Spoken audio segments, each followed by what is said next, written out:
Hello everyone, welcome back to Just the Tip with Rachel Briggs and Bodies by Rach. This is More Life Studio and we are talking about body acceptance and body dysmorphia. Again, Just the Tip is our new podcast, if you will, quick show about just giving small, quick information about important things in our life, things that we need to be aware of, things that we can use to help ourselves.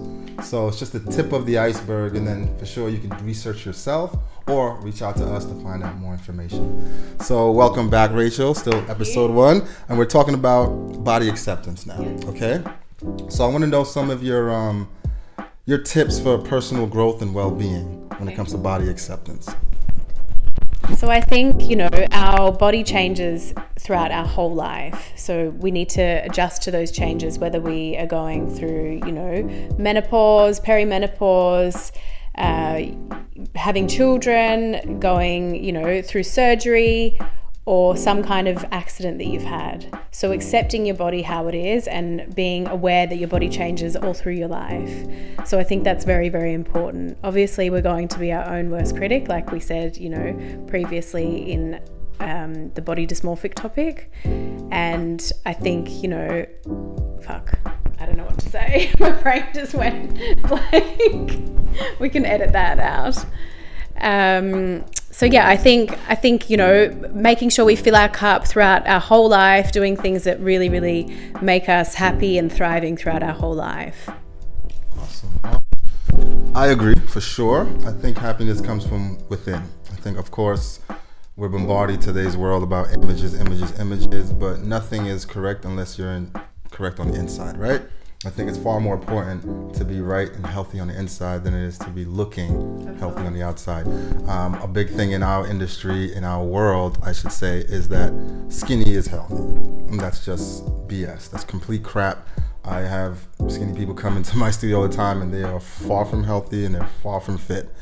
I think that's what you said is important, that we need to kind of focus more on how we feel versus how we look, right? So, leading into our second question, so the health and fitness industry, which is a big culprit in this, and I don't think they do it on purpose. I think, again, it's a business for many people.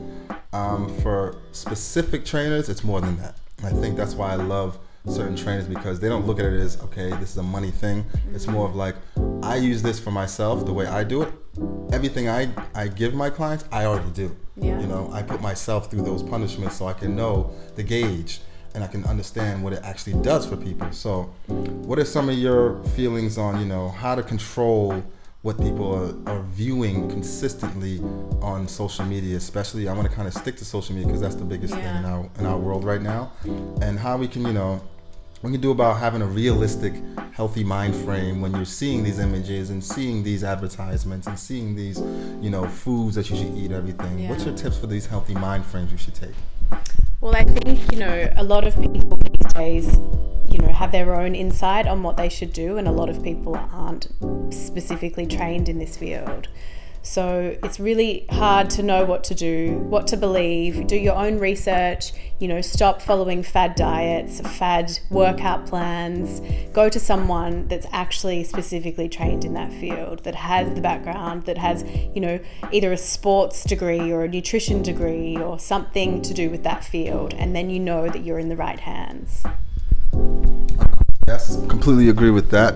I also believe that we should definitely look more towards people who have the experience, right? So degrees are great, but experience to me is so much more important, because I've gone to people with degrees and they have just led me through a textbook.